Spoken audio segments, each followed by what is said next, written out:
მოგესალმებით, ერთი წუთით გადავამოწმებ ხმებს და მე მგონი წინა გადაცემის ის რომ წესიერი კაშკაში არ იყო, ჩემი ბრალი იყო. ამიტომ ერთი წამით და მოვალ.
მე მგონი კარგია, შეგვიძლია დავიწყოთ, დღეს შაბათია. ჩვენი კვირის მთავარი მიმოხილვის დღე არის და მე გუშინ გავაკეთე გარკვეული ანონსი თუ რის შესახებ დავიწყებდი საუბარს. ეს იყო ჩემი შენიშვნით ის განცხადება საქართველოს პირველი კონსტიტუციური პირისა, რომელიც პრინციპში შეუმჩნეველი დარჩა საქართველოში.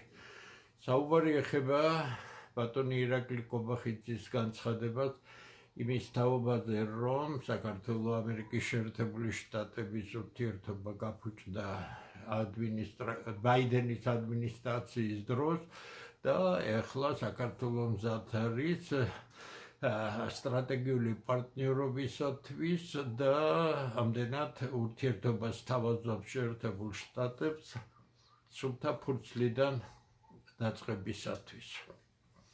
ყოფით დონეზე ამის გაანალიზება გვაძლევს იმას, რომ რაღაც შეიძლება არასწორად იქნას დანახული ეს ყველაფერი, მაგრამ პოლიტიკური თვალთახედვით ასეთი განცხადების გაკეთება არის სულ სხვა რამეებზე მინიშნება და მე ავხსნი თუ რაშია საქმე. ჩემი ყველა შეფასება, რომელიც მე გამიკეთებია წლების განმავლობაში დღემდე და დღეს რასაც გავაკეთებ, გამორიცხავს ყოველგვარ სიმპათია, ანტიპათიას. მე ვაფასებ მდგომარეობას და ავხწერ იმას, რასაც ავხწერ ყოველგვარი, ასე რომ ვთქვათ, მიკერძოების, იდეოლოგიური სარჩულის, ორიენტაციების და ასე შემდეგ. ეს ეხება როგორც რუსეთს, ისე შეერთებულ შტატებს, ამიტომ ეს არის ფუძე, ჩემი ამოსავალი ხედვა, რომ გავერკვე იმ სიტუაციაში, რაც მსოფლიოში ჩამოყალიბებულია და რაკით ჩემ თავს დავავალე, რომ ეს ყველაფერი მეკეთებინა, მინდა თქვენს წინაშე ვიყო არა მარტო პირნათელი, არამედ უდიდესი პასუხისგებლობა მაქვს ყველა ჩემი სიტყვის მიმართ. მოდით ახლა ამ გადაცემაში რაკი ასეთი მიმართულება მივეცი დავალაგოთ. ზოგჯერ ეს მithქვამს სადღაც, მაგრამ ახლა კონცენტრირებულად ვიტყვი. სად მდებარეობთ ჩვენ? საქართველოს სამხრეთ კავკასიის ნაწილი. სამხრეთ კავკასია როგორც შუა აზიისა და ახლო აღმოსავლეთთან ერთად მსოფლიო პოლიტიკის ეპიცენტრი. ერთი გეოპოლიტიკური სივრცე, სადაც ყველა მსოფლიო მოვლენა უახლოესი 30-40 წლის განმავლობაში მაინდა-მაინც აქ იქნება. კონცენტრირებული. საუბარი იქნება მცდარი თუ ჩვენ საქართველოს ცალკე გამოვყოფთ სამხრეთ კავკასიიდან, თუმცა მე ამ ერთ-ერთ ბოლო გადაცემაში ვთქვი და ჩვენ და საუბედუროთ საქართველოს მსოფლიო პოლიტიკის ეპიცენტრ რეგიონში არის უსუსური და პოლიტიკურ პასუხისმგებლობისგან დაცლილი სახელმწიფო, რომელსაც სამწუხაროდ შეუფერებელი ხალხი მართავს. ესე იგი, ერთიანი გეოპოლიტიკური სივრცე და რატომ ერთიანი? ჩემი ანალიზებიდან თუ ავკრიბავ ყველაფერს და სულ რამდენიმე თვის წინ გამოსულ ძალიან ახლო წარსულში 2025 წელს ჰელენ ტომსონის ციკლს კემბრიჯის პროფესორია პოლიტიკური ეკონომიის ამ ცოტა ხნის წინ მქონდა დადებული ის პროფესიონალი ამ სფეროში გაანალიზებული აქვს ყველაფერი ძალიან ცნობილი მეცნიერია ავტორიტეტული და მე შემიძლია მარტო სიხარულით აღნიშნო ის რომ მისი მთავარი დასკვნები და ის რაც მე დამოუკიდებლად არანორმალური შრომის შედეგად გავაკეთე პრაქტიკულად არ განსხვავდება. ეს არის უწესრიგობა. დღეს მსოფლიო შესულია უწესრიგობის რეჟიმში, არანაირი საერთო სამართალი, არანაირი საერთაშორისო სტრუქტურები, რომლებიც შეიძლება გამოდგეს ამა თუ იმ საკითხის გადასაწყვეტად აღარ არსებობს, არის ძალა, არის სუპერ სახელმწიფოების ინტერესები და ამ ბრძოლაში ისევე როგორც მე გამოვკვეთავდი არის ორი მთავარი დაპირისპირება. თუ გახსოვთ მე ვამბობდი, რა კი ამ სფეროში ვარ მთელი ჩემი ცხოვრება, რომ თუ 30 წლის წინ, 40 წლის წინ საბჭოთა კავშირი და ამერიკის შეერთებული შტატები იყო ორი დომინირებული სამეცნიერო სახელმწიფო, შემდეგ საბჭოთა კავშირის დაშლის შემდეგ რუსეთი მაგრად იქნა დაკნინებული და იმ უბედური ხელისუფლებების ფონზე, რაც რუსეთში იყო, რუსეთი დატოვა 300,000-ზე მეტმა მეცნიერ მუშაკმა. საბუნებისმეტყველო მეცნიერებებში, საინჟინრო მეცნიერებებში და ეს არის კოლოსალური დარტყმა და გადავიდა შეერთებულ შტატებში, მაგრამ გონიერმა ჩინურმა მმართველობა მოიტანა ის, რომ საოცარი რომ იტყვიან აქცენტი გააკეთეს განათლებაზე და მეცნიერებაზე და სულ ცოტა დარჩა და ჩინეთი გახდება პირველი სამეცნიერო სახელმწიფო.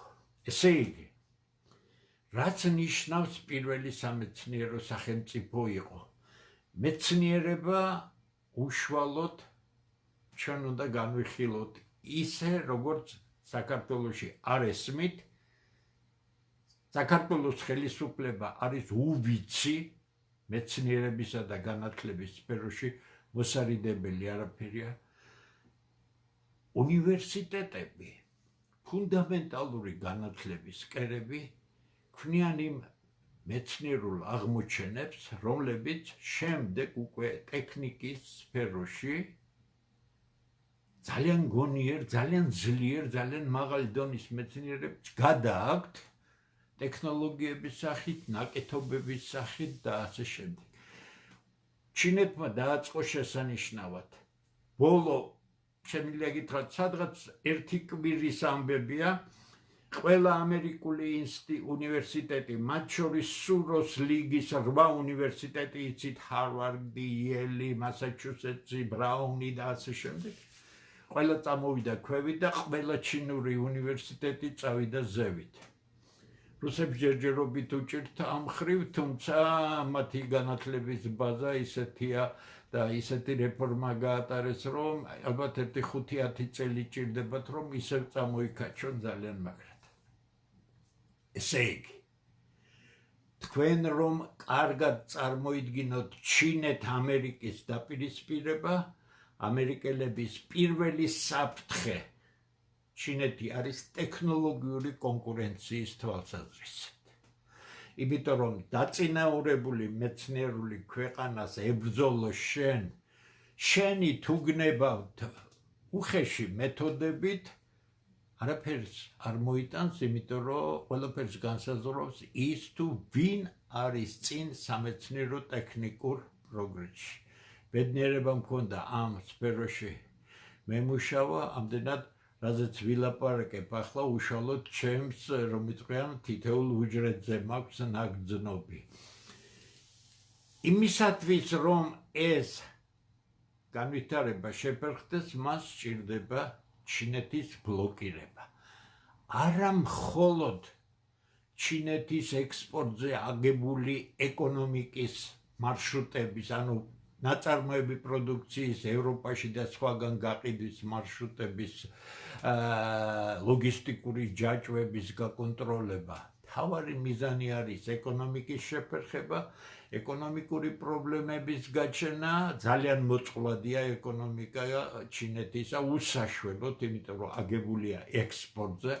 ექსპორტი კი ნიშნავს ქვეყნის გარეთ წარმოების შედეგების გატანას და თუ კი თქვენ ლოგისტიკური ჯაჭვები გაკონტროლებული გექნებათ სხვების მიერ, მათ როცა დაჭირდებათ გადაკეტავენ ამ ჯაჭვებს, ამდენად პოლიტიკური ზარწმუნა არის ძალიან დიდი და ეკონომიკა თუ შეგიფერხდა, ავტომატურად ეს აიხსახება სამეცნიერო მდგომარეობაზე, რადგან ის, რაც უნივერსიტეტებია და საქართველოს ხელისუფლება მიზანმიმართულად ანგრევს, უნივერსიტეტებში ფუნდამენტალურ მეცნიერებებს, რომელიც სულ სხვა მეთოდურ საწყისებზეა და აბსოლუტურად განსხვავდება ტექნიკური უნივერსიტეტის სწავლებისგან, მიზნებისგან და ასე შემდეგ, ეს არიციან ამ ყალბომა და წყალწყალა იურისტებმა. ამაზე ქვევით ვისაუბრებ. ირანიც ამ კონტექსტში უნდა იქნას დანახული, ცოტა ქვევით გეტყვით. ესე იგი, მთავარი გამოკვეთილი. მეორე, ჩვენი საცოდავი იდეოლოგიით განადგურებული ხალხის საყურადღებოდ ვამბობთ. ჰელენ თომპსონი მეორე ფუნდამენტალურ დაპირისპირებას განისიხილავს რუსეთ-ამერიკის დაპირისპირებას და ის ამბობს, რომ ეს ძალიან დიდი მნიშვნელობის დაპირისპირება, იმიტომ რომ დაპირისპირება მიდის ენერგეტიკულ სფეროში. ენერგეტიკული სფერო უახლოესი 10 წლეულები განსაზღვრავს მსოფლიო გეოპოლიტიკურ მდგომარეობას, მთავარი სახელმწიფოების დაპირისპირებას და ენერგეტიკული დაპირისპირება შეერთებულ შტატებსა და რუსეთს შორის იქნება ღერძი მსოფლიო გეოპოლიტიკური პროცესებისა. ყველაფერ დეტალებზე არ გავყვები, ეხლა ნახოთ რა ასახვას პოულობს ეს ყველაფერი ქართულ რეალობაზე, ქართულ სახელმწიფოზე და ასე შემდეგ. რა უნდათ ამერიკელებს სამხრეთ კავკასიაში, შუა აზიაში, ახლო აღმოსავლეთში. გითხარით, ეს არის ერთი გეოსტრატეგიული სივრცე, ამათი მოწყვეტა ერთმანეთისგან და რაღაც იზოლირებული პროცესების განხილვა სწორი არ იქნება. ორი რამ უნდათ. უпроსტორად თუ დეტალებზე დავალ სამი რამ უნდათ. პირველი მთავარი ამოცანა შეერთებული შტატებისა არის. ეს აბსოლუტურად უკვე გამჭვირვალეა, მე კი ამაზე წლები ვსაუბრობ, ეხლა უკვე ყველა აღიარებს დასავლეთში. ეს არის რუსეთის იზოლაცია და მისი ჩამოცილება სამხრეთ კავკასიის, უკრაინაში დაიწყო, არ გამოვიდა, სამხრეთ კავკასიის, შუა აზიის მეშვეობით, ანუ ჩაკეტვა ზედა ნახევარსფეროში და გადაკეტვა მისი გავლენებისა არა მხოლოდ სამხრეთ კავკასიაში, არამედ კასპიის ბასეინის უზარმაზარ ენერგორესურსებზე და იმ ტრასებზე, რომლითაც ენერგორესურსები მიწოდებული იქნება ევროპისათვის. გემებით და ასე შემდეგ, კიდევ სხვაგან. ესე იგი, ჩამოვაყალიბოთ. რუსეთის იზოლაცია, ნომერ პირველი ამოცანა, რაც წყვეტს კასპიის უზარმაზარ რესურსებზე კონტროლს მეორე და მესამე, კასპიის ამ უზარმაზარი რესურსების ტრანსპორტირების გზებს, რომელიც გადის სამხრეთ კავკასიაში. ეს არის ანი და ჰოე მსოფლიო პოლიტიკისა. რა უნდათ რუსებს საქართველოში? ხას უსვამ, არანაირი სიმპათია ანტიპათიის დონეზე არ საუბრობ. პროფესიული საუბარი არ შეიძლება იყოს გონება დამთხევლობის დონეზე, როცა ვიღაც გიყვარს, ვიღაც არ გიყვარს, ის ინგრევა, ის მაგარია და ასე შემდეგ. ეს არის უზარმაზარი შეცდომა, რამაც ჩვენ დიდი ზიანი მოგვიწყდა. რა უნდა რუსებს სამხრეთ კავკასიაში, აზიაში? ნომერ პირველი პრობლემა, ნახეთ, თუ ამერიკელების ნომერ პირველი იყო რუსეთის იზოლაცია, რუსეთისათვის სამხრეთ კავკასია და შუა აზია არის ნომერ პირველი რეგიონები, რომლებიც მათ უსაფრთხოებას უქმნიან საფრთხეს. ეს არის ამოსავალი. ხას უსვამ. ის, რასაც უწოდებენ ეგზისტენციალურ საფრთხეს. ბუნებრივია ის, რაც შენ სასიკვდილოდ გემუქრება, შენ ვერ იქნები. არავითარი რაღაც ის დამპალმა იდეოლოგიამ, რომ გაუნადგურა ადამიანებს ცნობიერება და რაღაც უაზრობამდე მიიყვანა, ხას უსვამ. საქართველოსთვის ერთ-ერთი დამღუპველი არის რუსოფობია. აბსოლუტურად იდეოლოგიის მიერ ჩანერგილი, ჩვენს ისტორიაში იყო როგორც დადებითი, ისე უარყოფითი მომენტები, სერიოზული, მაგრამ ეს პროფესიული განხილვის საგანია. ჩვენ ახალგაზრდებს ყველაფერი ზუსტად უნდა უთხრათ, რა იყო მიზეზები, მაგრამ ეს საუბრის სხვა თემაა და ამდენად არავითარი ისტორიული მტერი ჩვენ არ გვყავს. ამ ხრივ ორ მთავარ მოთამაშეს შორის, არამედ არის პრაგმატული სასიცოცხლო ინტერესები. ესე იგი, ნომერ პირველი, თქვენ შეადარეთ ამერიკელების უსაფრთხოება. რატომ უსაფრთხოება პირველი? დაუშვათ საქართველოში, როგორც ქართველ მარიონეტ ხელისუფლებებს სურდათ აქ ნატოში გაწევრიანება და კარგია, ცუდი არ საუბრობ ამაზე. მაშინ ნატო საქართველოში ამ დაკავებული მთლიანად და იზოლირებული რუსეთი, ნატო არ არის კლუბი, რომელიც თამაშობს ჰუმანიტარულ თამაშებს, ხო? პირველი რაც მოხდებოდა, აბსოლუტურად მოწყვლადის ჩრდილო კავკასიის აფეთქება მოხდებოდა. მე თვითონ გავლილი მაქვს მთელი ჩრდილოეთ კავკასია, დაღესტნიდან დაწყებული, დაცვა დაყრუბოდა სპეციალური ავტობუსით, როცა გადავდგია, იმიტომ რომ იქ რთული ვითარება იყო, ეს 2013 წელს გეუბნებით. აფეთქება და ყველაზე მთავარი სამიზნე ხას უსვამ.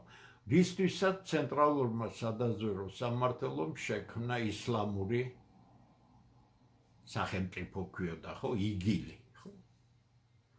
ეს არის ბულგისპირეთში საქართველოს გავლით მათი გადასვლა, გახსოვთ ლაფანყურის ამბები და ეს ტრასა მუშავდებოდა და არაერთი ბაევიკი იქნა გადაყვანილი და ბულგისპირეთის მუსულმანური უზარმაზარი ფაქტიურად სახელმწიფოს დონის წარმონაქმნების ძალიან მდიდარი, როგორც არის თათრეთის რესპუბლიკა, ბაშკოროსტანს, რასაც უძახიან, ბაშკირეთი და ასე შემდეგ და ასე შემდეგ.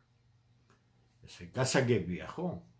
გამორიცხულია ჩვენ ქართველებს ვაგებდეთ პოლიტიკას და არ გვესმოდეს რუსების ეს მოტივი. რა უნდათ ჩვენგან? ჩვენგან პირადად არაფერი არ უნდათ. მეორე და მესამე აბსოლუტურად ემთხვევა ამერიკულ მიზნებს. კასპიის ნავთობის უზარმაზარ მარაგებზე კონტროლი და იმ ტრასების კონტროლი, რომელიც ამ უზარმაზარ სიმდიდრეს მიიტანს ევროპაში და სხვაგან. ევროპა, მოდით ცოტა ყოფითად რო ვთქვათ, ამერიკელებისთვის და რუსებისთვის განიხილება როგორც საწეველი ძროხა, იმიტომ რომ ის პოლიტიკურად განულებულია, აბსოლუტურად არარაობას წარმოადგენს და არანაირი შანსი დამოუკიდებელი პოლიტიკის გატარების არ აქვს, იგი მთლიანად მიეჯაჭვა შეერთებულ შტატებს და მის გარეშე როგორთაც არ უნდა ეცადონ, ყოველ შემთხვევაში სანამ ამერიკელების ხელშეწყობით არ მოხდება იქ უფრო კონსერვატული ძალების, თქვათ, თავმოყრა მთავარ სახელმწიფოებში, მანამ ეს ნეოლიბერალური ნაგავი, რომელიც ანადგურებს უზარმაზარ ცივილიზაციას, რომელსაც დასავლური ცივილიზაცია ჰქვია, შანსი არ აქვს. რატომ უნდა რუსებს ტრასების გაკონტროლება ან კასპიის ნავთობის გაკონტროლება? თუ მან დაკარგა ეს ყველაფერი, მაშინ მისი ნავთობი რჩება აბსოლუტურად იზოლირებული და ამერიკელები რასაც ინებებენ, ანუ პოლიტიკური ზეგავლენისა და ზეწოლისა და დამორჩილების ფონზე ისინი რუსებს მისცემენ საშუალებას გაყიდონ თავისი ნავთობი. წინააღმდეგ შემთხვევაში, თუ რუსები ძალიან გაჯვდდებიან, იცით, როგორი პრობლემები შეიძლება გაჩნდეს. აი ეს ორი თავი. შუა აზიაც ზუსტად იგივეა, იზოლაცია, თავარი მიზანი და ახლო აღმოსავლეთი ასევე არის უკვე მეორე მესამე საკითხების კონტროლი, ანუ იქ ენერგორესურსები და იქ ტრასები და ბოდიში ახლო აღმოსავლეთი ასევე უსაფრთხოების თვალსაზრისით ძალიან მნიშვნელოვანია რუსებისათვის. აი ეს არის მთავარი ამოსავალი. რა სიტუაცია შეიქმნა დღეს, როდესაც ფაქტობრივად ჯერ კიდევ 10 წლის წინ დაიწყო დაპირისპირება ამერიკის შეერთებულ შტატებსა და შეიძლება 15 წლის წინ ევროპას შორის. როგორც იცით, გაზპრომის მილები ჯერ კიდევ საბჭოთა კავშირის დროს გაყვანილობა დრუჟბას სახელწოდებით და მუშაობდა და ევროპა იღებდა რუსულ იაფ გაზს, იგი აკეთებდა კონკურენტულ საქონელს და ყიდიდა მთელ მსოფლიოში, განსაკუთრებით გერმანული მაღალ ინტელექტუალური, მაღალ ტექნოლოგიური საქონელი, მისი თვითღირებულება აბსოლუტურად კონკურირებადი იყო, იმიტომ რომ ენერგორესურსები ძალიან იაფი უჯდებოდათ. ამერიკელებს არაფრით შეეძლოთ გაეწიათ კონტროლი ევროპაში გაზპრომისათვის. მაგრამ, როდესაც ფიქალური ბუნებრივი აირის რევოლუცია მოხდა, ანუ იცით თქვენ რუსულად სლანცევი გაზი ქვია, ხო? ქართულად ფიქალური, ანუ ქანების მეშვეობით სპეციალური ადგილებია, სადაც მუშავდება და ბუნებრივი აირი მიიღება. როგორც კი ეს ტექნოლოგიამ შედეგის მოტანა დაიწყო და გაუჩნდა ბუნებრივი აირი ამერიკელებს, ისინი დააწყვნენ ევროკავშირს ძალიან მაგრად და აბსოლუტურად აგრესიული გამოხატულება ჰქონდათ რუსეთთან მათი ურთიერთობისთვის. ამერიკელებისთვის უზარმაზარი დარტყმა იყო ჩრდილო ნაკადის გაყვანა, რომელიც ევროპისთვის უბრალოდ საციცოცხლო მნიშვნელობის იყო და გერმანიისთვის მით უფრო და მერე კიდე მეორე ნაკადის გაყვანა. აი აქ კი რა კი შეეძლოთ უკვე გაზპრომთან კონკურენცია, უხეში ფორმით ამერიკელები დააწმენ თავის ევროპელ პარტნიორებს და მოსთხოვენ ჩაეწყვიტათ ყველა კავშირები რუსეთთან და ეყიდათ მისი ფიქალური ბუნებრივი აირი, რომელიც ევროპაში უნდა მოიტანო უზარმაზარი ტანკერებით, გადატვირთო სპეციალურ საცავებში და შემდეგ მოიხმარო. ეხლა მითხარით მე სად მინიმალურ ფასად მოტანილი რუსული ბუნებრივი აირის ღირებულება და სად ამერიკიდან უზარმაზარი ოკეანის გადაჭრით მოტანილი საკმაოდ მაღალი თვითღირებულების ფიქალური აირის ღირებულება, ხო? ესე იგი, დაპირისპირება, რომელზეც მე ვსაუბრობდი და გითხარით უშიშროების საბჭოში, ვაშინგტონში, როცა ვიყავი და როცა ძალიან სერიოზულ დონეზე მქონდა საუბარი, მაშინ მე გარკვეული მქონდა, რომ ამერიკელების მიზნები საქართველოში, სამხრეთ კავკასიაში და სულ სხვა იყო, ევროპის ინტერესები სულ სხვა იყო. მე აბსოლუტურად არ მაწყობდა, რომ ჩვენ ყოფილიყავით მიბმული ევროპასთან, იმიტომ რომ მე ევროპის პრობლემებს ხედავდი მაშინაც, ხედავდი და მოურიდებლად საუბრობით და რა შეფასებები იყო კარგად იცით, ლამით სპორტარტული შპიონი ვიყავი, მაგრამ მე სტრატეგიული პარტნიორობა მჭირდებოდა მაშინ, როდესაც რუსეთი იყო ძალიან სუსტი, მაშინ ეს შესაძლებელი იყო და ამერიკელებთან მიბმა, როდესაც რუსეთი ფაქტობრივად მარიონეტული ხელისუფლების პირობებში იქნებოდა უდიდესი ნაბიჯი და მე ეს უთხარი კიდეც, რომ რატომ გვაძლევთ ამინდება ჩვენ ხო ჩვენ. მე მაშინ როცა უთხარი ჩვენ გვინდა თქვენთან სტრატეგიული პარტნიორობა, უზარმაზარი დეპარტამენტის ხელმძღვანელებმა მადლობა გადამიხადა და ჩვენ ძალიან დიდხანს ვისაუბრეთ. 1 საათი მე ვისაუბრე, 1 საათი მან ისაუბრა. ჩემს ერთ გვერდზე იჯდა შემდეგ საქართველოს პრემიერ-მინისტრი, მარჯვნივ იჯდა ეკონომიკის ყოფილი შემდეგი მინისტრი და ასე შემდეგ და ასე შემდეგ. რატომ გეუბნებით ახლა? თავარზე უნდა მივიდეთ. რა კი დაპირისპირება არის არა იდეოლოგიის დონეზე, ეს ხაპარია. ეს არის უმეცრების უდიდესი, არავითარ იდეოლოგიაზე და ფასეულობებზე ლაპარაკი არ არის. ფასეულობებით ვინ უნდა ვინ გააკვირვოს. ამერიკული შედარებით ახალი კულტურა ძალიან თვითყოფადი თუნდება წერლობა აიღეთ, სხვა რამე აიღეთ და არაფერს ვამბობ დასავლურ კულტურაზე, არაფერს ვამბობ რუსულ კულტურაზე. ესენი ფენომენალური კულტურები არიან და ჩვენ შეგვიძლია ვიამაყოთ თუ არ გამანადგურებთ, ჩვენ ფენომენალური კულტურა გვაქვს. პრაგმატულ უსაშველოდ აი საღაზზე აგებული ყოფნა არ ყოფნის საკითხებია დიდი სახელმწიფოებისთვის. თუ ამერიკა ჩამორჩა ტექნოლოგიურად, თუ ამერიკაც არ ექნა საკმარისი კონტროლი რესურსებზე, ისევე როგორც რუსეთს, მაშინ არავინ იცის რა ურთიერთობები დალაგდება მომავალში ჩინეთთან, რუსეთთან და ურესურსოდ დარჩენილი შეერთებული შტატები იქნება ადვილად მოწყვლადი, ისევე როგორც საშინლად მოწყვლადი იქნება რუსეთიც და ჩინეთიც. ამიტომ მე წლების წინ დავწერე, როცა გლობალიზმზე ოცნებობდა ხალხი ამ იდიოტიზმზე, ხო მე წერდი, რომ ბრძოლა რესურსებისთვის იქნება გადამწყვეტი და ეხლა აღმოჩნდა, რომ ეს არის გადამწყვეტი.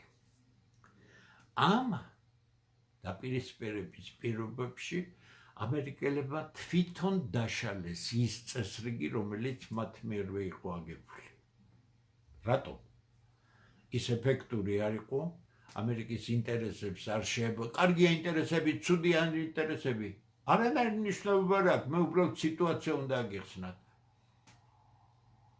არ შეესაბამებოდა.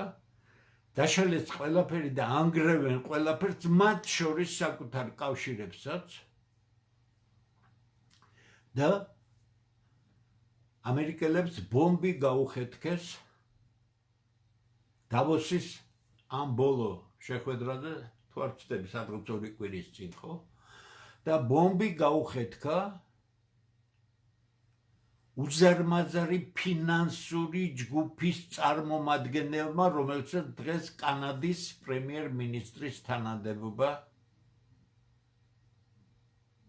უჭირავს.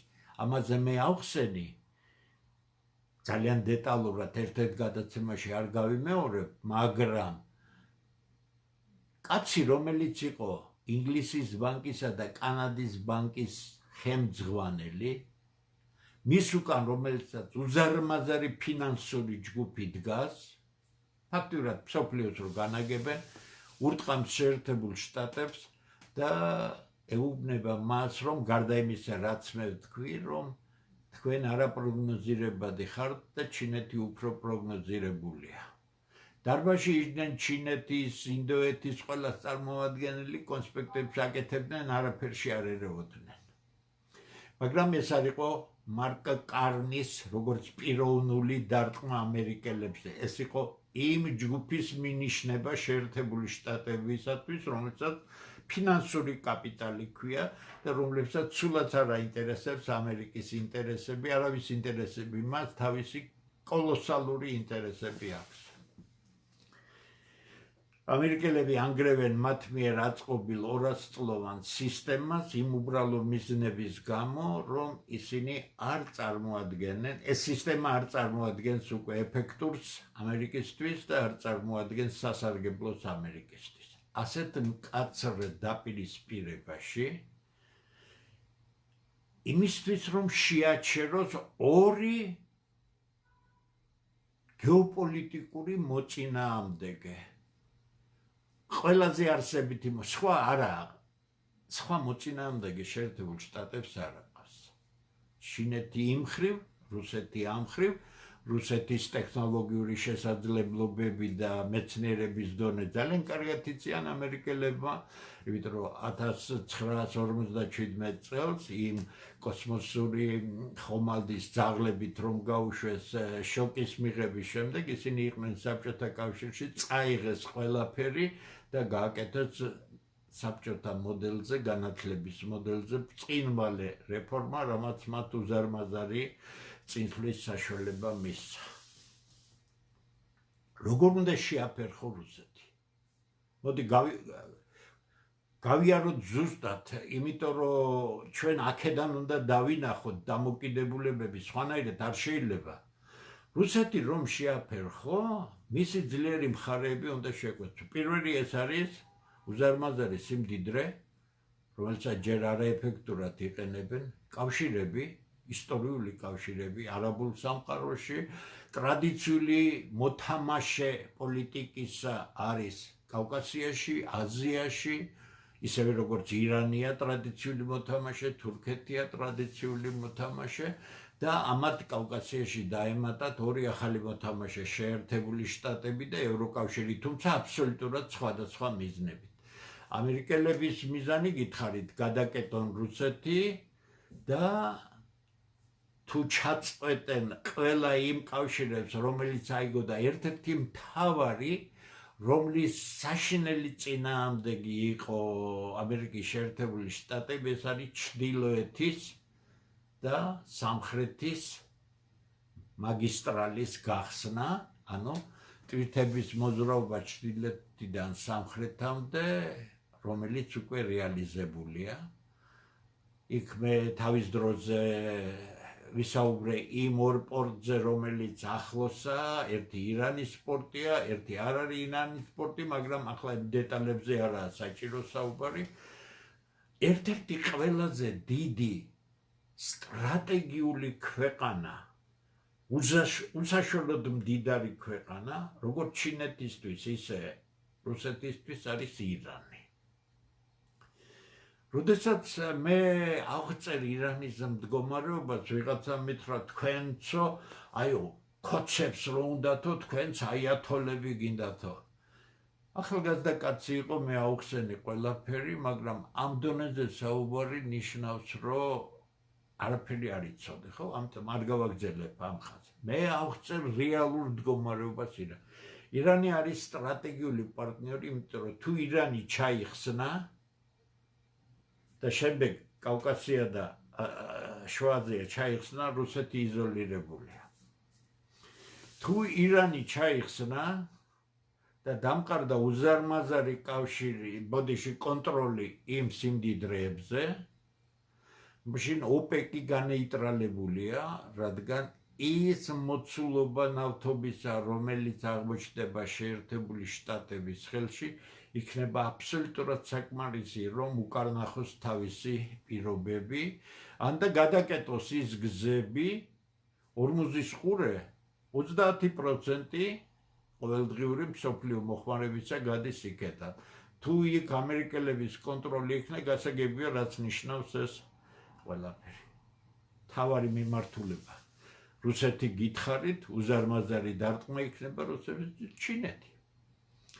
ის ნავთობის დიდი ნაკადი, რომელიც იყიდება ირანიდან, თუ ეს ხაზს გადაუკეტავენ ამერიკელები ჩინელებს და მოხდება გარკვეული დაძაბულობა, როგორც ვარაუდობენ, ნავთობის სპასი არანორმალურად აიწევს.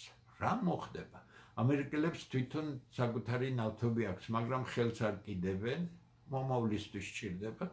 რუსებს საკუთარი ნავთობი აქვს, ამიტომ ფასების ზევით თუ წავა, უზარმაზარ ხეირს ნახავენ რუსები. აბა ვინ?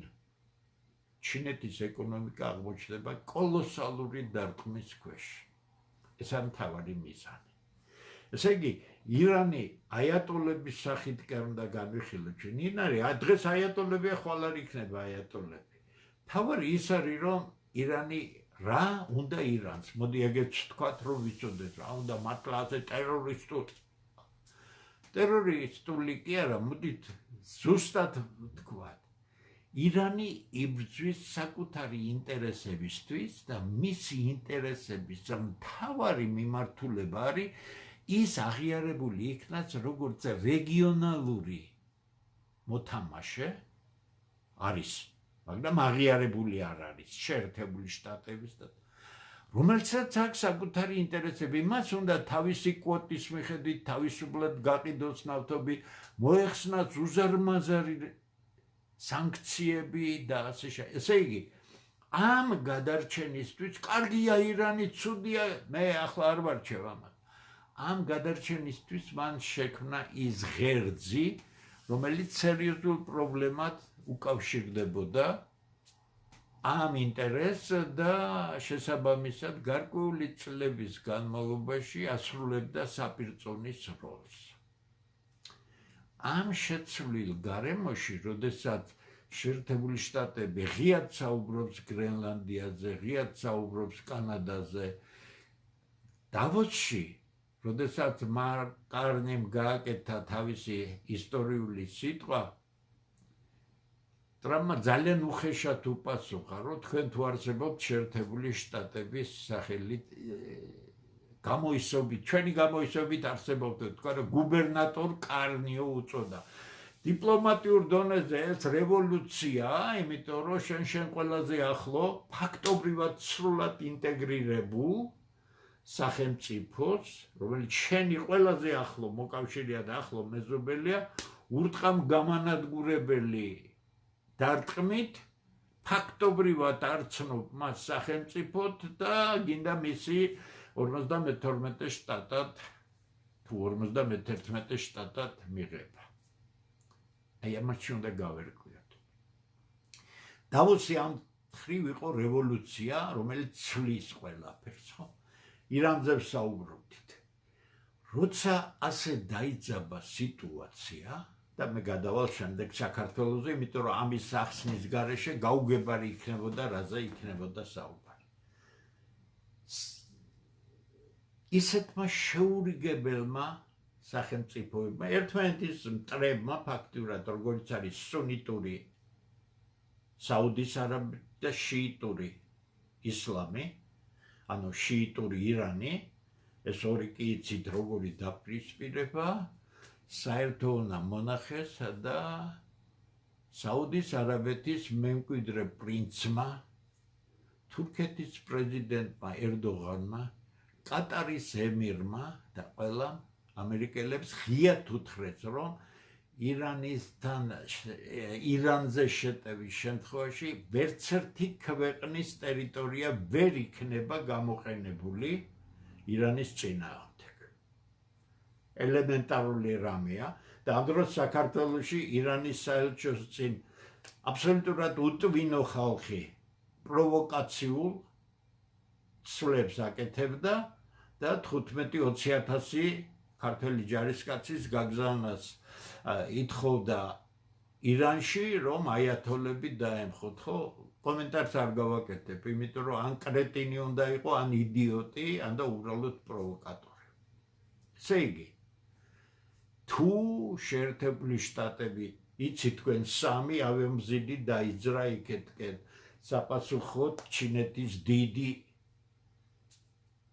სამხედრო გემები კვირა როდის არის, ხვალ არის, ხო, ხვალ იქნება სწავლება ირანი, ჩინეთი, რუსეთის საზღვაო სწავლება სწორედ ორმუზის ყურესთან ვარი უთხრეს, როგორ უნდა დაარტყა ირანს, როდესაც შენ ბაზა არ აქვს.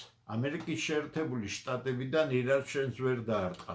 ამიტომ ყველაფერი უნდა წამოიყვანო და სადღაც დაალაგო, ხო სწორია?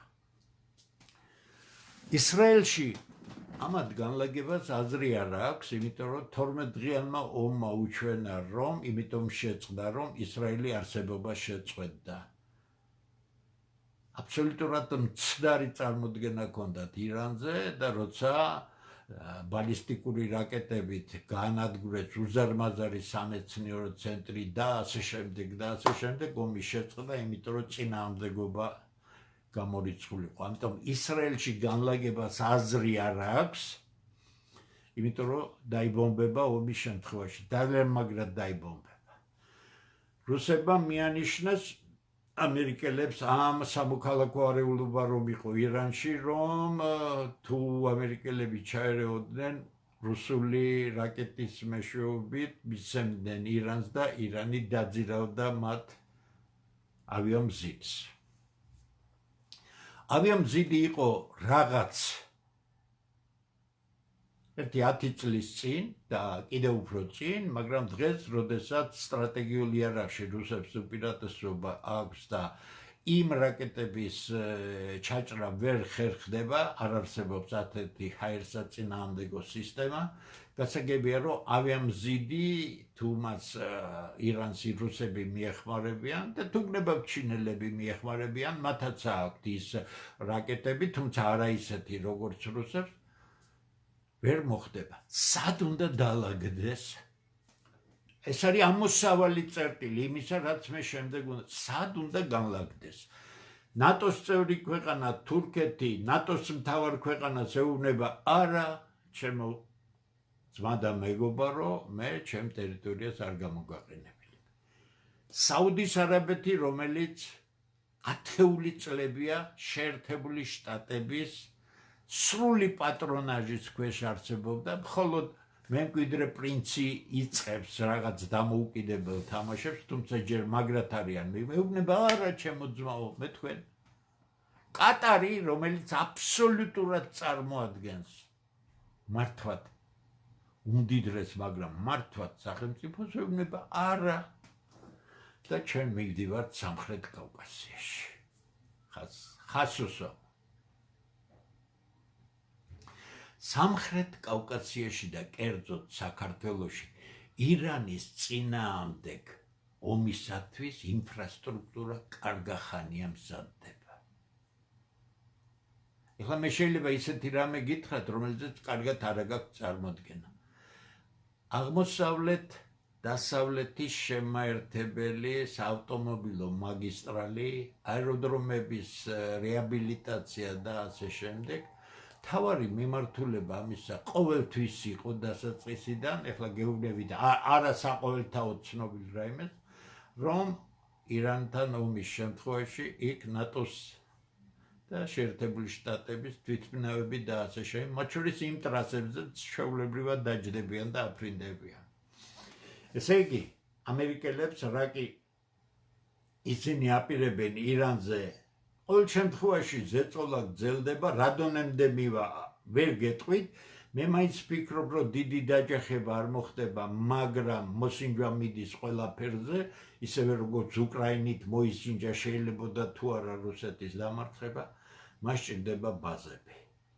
აზერბაიჯანი ისრაელ თურქეთთან მჭიდრო ურთიერთობის გამო, სწორედ ისრაელმა და თურქეთმა მოაგებინა სომხებთან ომი.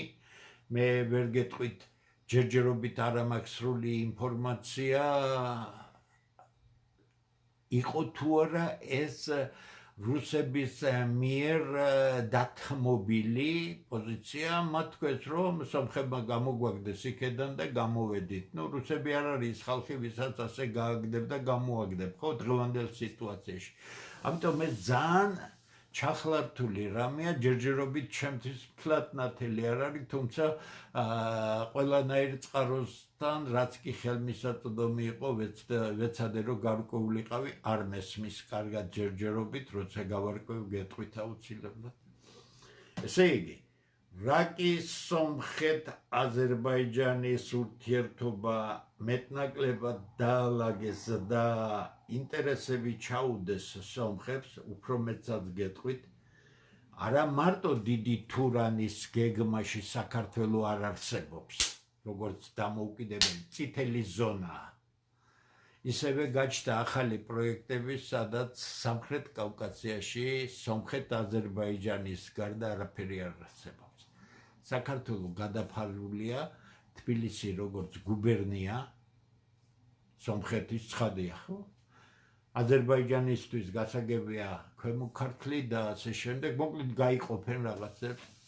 ამიტომ ვამბობ მე, ყველა იმ ქართველის გასაგონად, ამ ქვეყნის ბედით ნუ თამაშობთ. ნუ ვართ ერთმანეთის მიმართ ისეთ პოზიციებზე, რომელიც კაც ღირსებას არ შეესაბამება. დღეს დავწერე მე პოსტი ამის შესახებ, ის ამოსავალია ყველაფერს. რა კი საქართველო უსუსტესი მარიონეტული ხელისუფლებებით, წინა ხელისუფლება იყო საშინელი, დღევანდელი ხელისუფლება იმაზე უფრო საშინელია წმინდა გეოპოლიტიკური თვალსაზრისით გეუბნები და პოლიტიკის თვალსაზრისით და არანაკლები საფრთხის მომტანია ქვეყნისთვის. რჩება აზერბაიჯანი ალბათ იქნება, თუ ასე მოხდა, მაგრამ რა მოუვას აზერბაიჯანს ცალკე საუბრის თემა. მე ვფიქრობ, რომ ამ სიტუაციაში, იმიტომ გაკეთდა აქცენტი საქართველოზე და რაღაც თვითმფრინავი დაჯდა ადგა, ერთი თვითმფრინავი დაჯდება, აფრინდება, მით უმეტეს ისეთია, რომელიც ზონდირებას აკეთებს სიტუაციისა. ალბათ რა დავალებები იქნა მიცემული, არ ვიცი, მე არ გამოვრიცხავ იმას, რომ საავადმყოფოები იქნას მომზადებული დაჭრილებისთვის და ასე შემდეგ. ეხლა იქ წაყვანა ამდენი რაიმე დაძაბულობის შემთხვევაში არ იქნება, მაგრამ ეჭვი მაქვს ძალიან დიდი, რომ სხვა გზა ამერიკელებს თუ მათ უნდათ ირანს რაღაც ოპერაცია ჩაუტარონ, ისრაელიდან ვერ ჩაუტარებენ, არაბული ქვეყნებიდან ვერ ჩაუტარებენ, კატარიდან ვერ ჩაუტარებენ. აბა მე გეკითხებით, ახლა საიდან უნდა ჩაატარო? თბილისიდან თეირანამდე 1200 კილომეტრია, ხო? აზერბაიჯანი კიდევ უფრო ახლო. ეს არის ყველაზე იდეალური ადგილი და მე ამ ჩვენი საცოდავი პრემიერ-მინისტრის განცხადებებს რომ უყურებ, ამ კონტექსტში შეიძლება იქნას გაგებული, კიდე გეუბნებით. დღევანდელ სიტუაციაში თამაში ნულოვანი ჯამით, ანუ უსაშველოდ დაპირისპირებულ ორ მთავარ სახელმწიფოს, სამ მთავარ სახელმწიფოს შორის გააკეთო საკუთარი ნებაყოფლობითი თუ იძულებითი არჩევანი და მიემხრო ერთ მხარეს და ებრძოლო მეორე მხარეს, აი ეს იყო ტრაგედია, 700 წლოვანი ტრაგედია საქართველოში, იმიტომ რომ ქართველები ყოველთვის იყვნენ უვიცები გეოპოლიტიკაში. რა კი უვიცები იყვნენ, რომელ ისტორიკოსაც გნებავთ, დაგიჯდებით, ჯობია ის რაც ქართულ არქივებშია, ყველა საბუთი გამოიღოთ და გაუკეთოთ ანალიზი. გინდათ თუ არ გინდათ, თავის დროზე გაჟონა უამრავმა ინფორმაციამ.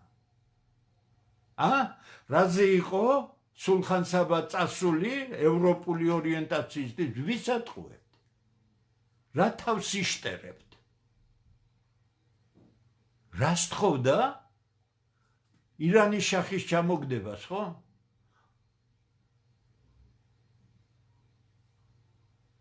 მონტესკიემ რა მიწერა საფრანგეთის მეფეს, ახლოს არ გაიკაროთ ეს ოსმალების შნირებიო. ასეა, ხო? არ იცით?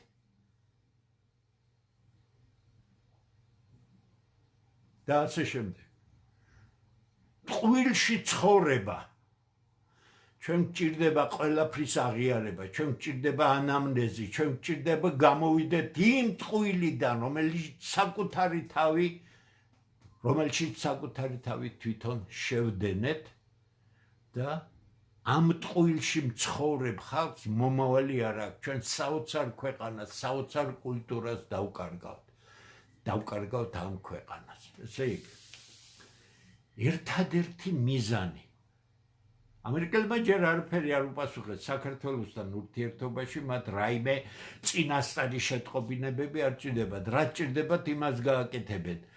რა დაემართება საქართველოს, ეს ცალკე თემაა. ხას უსვამ. სამხრეთ კავკასიაში მე ვერ გეტყვით რუსები და ამერიკელები როგორ მოილაპარაკებენ. არ ვიცი, ამიტომ ჩემი ერთადერთი პოლიტიკური ხედვა არის ის, რომ დღეს მიუმხრობელი უნდა იყო რუსებთან უნდა თქვენ კაი ხალხო, ამ ხელისუფლებას მიმართავ, ამ უბადრუკ ხელისუფლებას მიმართავ. პირველი ნომერი სავაჭრო ეკონომიკური პარტნიორი ვინ აკავთ? რუსეთი ხო? რატო უყავთ?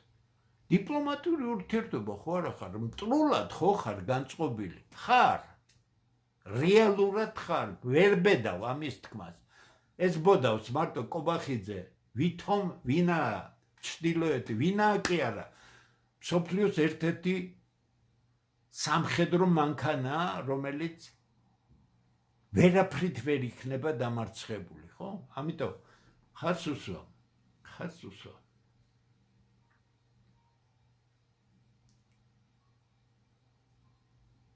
თამაში ნულოვანი ჯამით.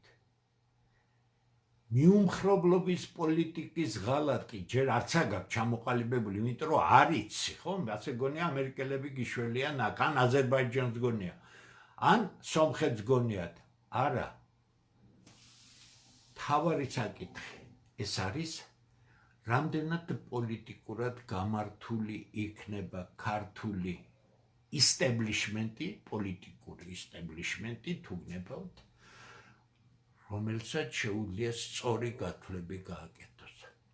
მე ღიად ვისაუბრებ, ძალიან მოურიდებლად ვისაუბრებ იმ თემებზე, რომელზეც საქართველოში არ მიდის საუბარი, რაც დაუშვებელია. ამიტომ გეუბნებით, უსაშველოდ საშიშია. ქართველები ადგანან დღევანდელი ხელისუფლება, თორე ქართველებს ჭკუა არ დაკარგიათ და რომ არ დაკარგვიათ ქართველებს ჭკუა, ამას ქართველთა დიდი გაერთიანება განახევთ მალე. პოლიტიკური ვითარებიდან გამომდინარე, საქართველოს ხელისუფლება არის არაადეკვატური. პოლიტიკაში ყველაფერი გამიგია, მაგრამ შეცდომები და არაადეკვატურობა, როცა არ გესმის რეალურად რა ხდება, ეს უკვე ძალიან საშიშია. ესე იგი, რა კი არაბულმა სამყარომ, თურქეთმა და ასე შემდეგ უარი უთხრეს ამერიკელებს განლაგებისთვის, ერთადერთი რეგიონი, რომელიც რჩება, იმისთვის, რომ თუ შეთანხმება ვერ მოხდა რუსეთსა და შეერთებულ შტატებს შორის და ირანს მაინც დაარტყეს, სამხრეთ კავკასია რჩება ერთადერთი ადგილი, სადაც თავიანთი თვითმფრინავები და ასე შემდეგ, ტექნიკა და ასე შემდეგ უნდა ჯარი განალაგონ ამერიკელებმა. თუ ისინი წავიდნენ ღია დაპირისპირებას. მაგრამ არის ერთი საიმედო მომენტი, რომელიც ამ 2 დღის წინ ტრამპს წამოწდა, როდესაც აგზავნიდა ამ გემებს ირანისაკენ, იმედია, რომ არ დაგჭირდება ძალის გამოყენება. ესე წმინდა პოლიტიკური თვალსაზრისით შემთხვევითი არ არის, იმიტომ რომ ამას მოყვა ამერიკის ცენტრალურ პრესაში, მთავარ გამოცემებში, საშინელი დარტყმა ცენტრალურ სადაზვერვო სამმართველოზე, მათ შორის ძალიან მაგრად დაარტყა ლარი ჯონსონმა, ხას უსვამ, ლარი ჯონსონს ვინმე არ შეეთამაშოს, როგორც ლარი ჯონსონი იყო პიროვნება, რომელიც 20 წლის განმავლობაში ამერიკის შეერთებული შტატების პრეზიდენტის წინაშე დებდა ყოველდღიურ გეოპოლიტიკურ ანალიზს. დღეს ის არ მუშაობს ამ თანამდებობაზე, მაგრამ ანალიტიკოსი კაცი შეიძლება იყოს ყოფილი, მან უზარმაზარი ინფორმაციის მქონე ცენტრალური სადაზვერვო სამმართველოს ყოფილმა ძალიან სერიოზულმა თანაშრომლებმა პირდაპირ თქვა, რაც უკვე იწერებოდა. ცენტრალური სადაზვერვო სამმართველო ატყუებს ამერიკის პრეზიდენტს, აძლევს არასწორ წარმოდგენას რუსეთის ეკონომიკაზე, რუსეთის არმიის შესაძლებლობაზე, ტექნოლოგიებზე და ტექნიკაზე და ასე შემდეგ. ესე იგი, ჩვენ ქართველებმა, რომლებიც ჩრდილოეთში გვესაზღვრება რუსეთი და ჩემი თაობის ხალხმა, რომელმაც კარგად იცის რუსული კულტურა, ტექნიკა, ტექნოლოგიები, ფსიქოლოგია და ასე შემდეგ, კარგად უნდა გვესმოდეს ერთი რამ, რომელიც არ იცის არაფრით კობახიძემ და მით უმეტეს არ იცის ხელისუფლებამ თავისი არაფორმალური მმართველის შადრით. რუსებს არ შეიძლება შეუქმნა ეგზისტენციალური საფრთხე, თუ არ გინდა განადგურდე. ჩვენ რუსებს ვქმნით საფრთხეს. ჩვენი არასწორი პოლიტიკური აქცენტებით ხას უსვამ. სულაც არ ნიშნავს, რომ ჩვენ საუკეთესო ურთიერთობები არ უნდა გქონდეს ამერიკასთან ან ევროპასთან, მაგრამ ის, რასაც ქვია საუკეთესო ურთიერთობები და ის აქცენტები, რომელსაც საქართველოს ხელისუფლება აკეთებს, აბსოლუტურად შეუთავსებელია საქართველოს ინტერესებთან. კარგია, ცუდია, რუსეთი ცუდია, ეს კაია, ეს კაია. ეს არის დიდი ბოდიში, მაგრამ ეს არის შტერების საუბარი. მე ვერ გაკადრებ თქვენ, იმიტომ რომ ძალიან გონიერი ხალხი ხართ და თქვენზეა დამოკიდებული ამ ქვეყნის მომავალი, ამიტომ ყველაფერი უნდა ავხსნათ, რომ ამის გაკეთება არ შეიძლება. მეორე მნიშვნელოვანი რამ, რომელიც არის ანბანური, მაგრამ საქართველოს ხელისუფლებებისთვის და არაფორმალური მმართველისთვის ეს სრულიად გაუგებარია. რა? როდესაც ძალიან სწრაფად ცვალებადი გარემო არის, არ შეიძლება მიიღო გრძელვადიანი გადაწყვეტილება.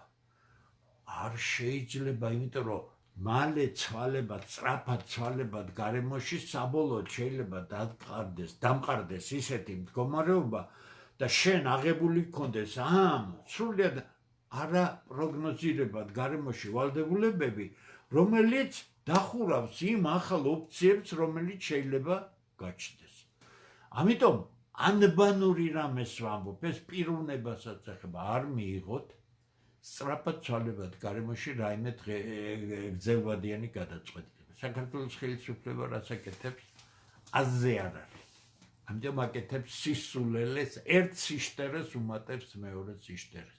და ეხლა ამერიკელებთან ურთიერთობა, რომელიც თვითონვე გააფუჭეს, თვითონ რუსეთთან ურთიერთობა, რომელიც უბრალოდ გადააგდეს,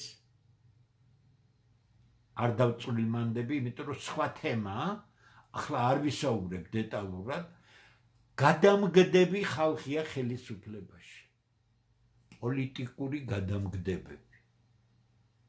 და თქვენ გინდათ, რომ საქართველოს ხელისუფლებას ავტორიტეტი ჰქონდეს და ვინმეს მათ მიმართ პატივისცემა გააჩნდეს.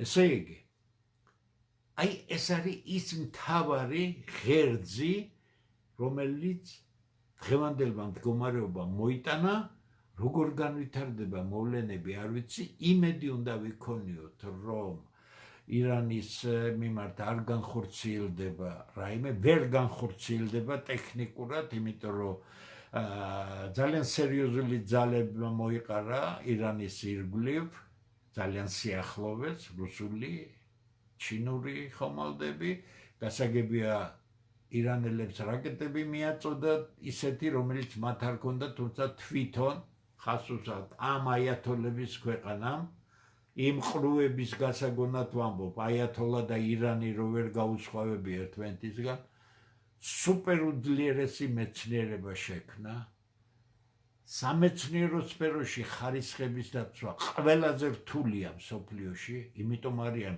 ქვასავით მეცნიერები. სწორედ ირანელი ხაკერები იყვნენ ცახალის მართვის სისტემაში, რომ შევიდნენ და 4 თვე მართავდნენ ცახალს, ისე რომ აზზე არ იყვნენ ებრაელები. ებრაელების ყველაზე დიდი შეცდომა იყო ის, რომ ხელოვნურ ინტელექტზე გადაიყვანეს ყველაფერი. განკვირვებია ებრაელების, გითხრათ სიმართლე, მით უმეტეს მეცნიერების, მაგრამ ასე იცის მოდაზე აყოლა, იმიტომ რომ ეს სხვათა შორის რომ გითხრათ იმ ქართველ ახალგაზრდებს და საშუალო და ძველგაზრდებს მიმართავთ, თუ თქვენ გონიათ ხელოვნური ჭყალებში არავითარი ხელოვნური ინტელექტი არ არსებობს ის პროგრამები, რომელიც მანქანური სწავლების გზით იქნა ამ დონემდე მიყვანილი, თქვენ თუ ეტყვით აღარავი, რა უნდა ქნას საქართველო და ბატები გიზის ხელისუფლებაში და რა უნდა ქნას და დაგიწერს ის, რომ ეს უნდა ქნას. ვაი, თქვენ პატრონს, ვინც ასე ფიქრობთ. შენ ახალგაზრდა კაცი, რა უნდა გავაკეთო დღეს მე? ამისთვის კი არ არსებობს ეს. ეს არსებობს დამხმარე საშუალება მონაცემების დამუშავებისთვის, ინფორმაციის დამუშავებისთვის, წვდომისთვის და ასე შემდეგ და ასე შემდეგ. ყველაფერში აცილებული ვართ. ამიტომ დღევანდელი ჩემი საუბარი და დღევანდელი ჩემი ბოლო პოსტი, რომელიც დევს, გთხოვთ ყველა მყურადღებით წაიკითხოთ, იქ ფაქტიურად პროგრამულ დონეზე არის ჩამოყალიბებული მთავარი, ეს არის ჩვენი მოქმედების აუცილებლობა. მე უდიდეს მადლობას ვუხდი ყველა იმ ქართველს, რომელიც თავისი ნებით მოვიდა ქართულ ოცნებაში, რომელიც გვეხმიანება ყველა რეგიონიდან. ჩვენ ყურადღებით ვართ, ორი კაციც რო იყოს ნებისმიერ სოფელში და ჩვენი ჩასვლა იყოს საჭირო, ჩვენ ჩავალთ მათთან, იმიტომ რომ ორ-ორი კაცებით იკრიბება ის, რასაც ქვია გაუტეხელი ქართული სული და რასაც ქვია ის ხალხი, რომელსაც წარსულთან თავის წინაპრებთან კავშირი არ გაუწყვეტია და კრეტინ იდიოტის დონეზე არ არის დასული მათი აზროვნება, როცა დასცინიან ქართულს, დასცინიან სარწმუნოებას, დასცინიან კულტურას და ტრაკის მიცემის გზით ევროპისკენ ჭრიან კარებს. რასაც გაჭრით, იმასაც დაინახავთ და რასაც დაგაღუპინებთ ამ ქვეყანას, იმასაც დაინახავთ. მე ვფიქრობ, რომ ამით დავაბთავროთ დღევანდელი საუბარი, იმიტომ რომ არც მინდა გადაგღალოთ, ეს არის ფუნდამენტები. ეს დაპირისპირებები, რაც მე ავწერე, არის მომავლის დაპირისპირებები, ეს ერთ დღეში, ორ დღეში, ერთ თვეში, ერთ წელიწადში არ დასრულდება. საქართველოს სახელმწიფოს პოლიტიკა უნდა ითვალისწინებდეს იმას, თუ რა ხდება და ვიყოთ ადეკვატური. არ იქნება ამ ხელისუფლების იმედად ყოფნა ნიშნავს უარი ვთქვათ საქართველოზე. მაშინ რა გვინდა? რა გვინდა და ყველა გონიერი ქართველი ერთად დადგება, იმედი მაქვს და ჩვენ ძალის დემონსტრირების შემდეგ მოვითხოვთ იმას, რაც საქართველოს მომავალს სჭირდება, რაც ქართული ხალხის მომავალს სჭირდება, რაც ჩვენი შვილებისა და ჩვენი ოჯახების მომავალს სჭირდება. უდიდესი მადლობა თქვენ რომ უყურებთ ამ გადაცემას და დაგემშვიდობებით. ვერ გეტყვით როდის ჩავერთვები, ალბათ ხვალ ჩავერთვებით რამდენიმე კაცი ქართულთა დიდი გაერთიანების ოფისიდან და შემდეგ კიდევ მოგახსენებთ, იმიტომ რომ მე ვფიქრობ, რომ 4 დღე ხუთშაბათამდე რო არ ჩავერთო, არაფრით არ გამოვა. ხვალ იქნება და დამატებით შემდეგ ორშაბათს გაცნობებთ. კარგად ბრძანდებოდეთ, წარმატებებს გისურვებთ.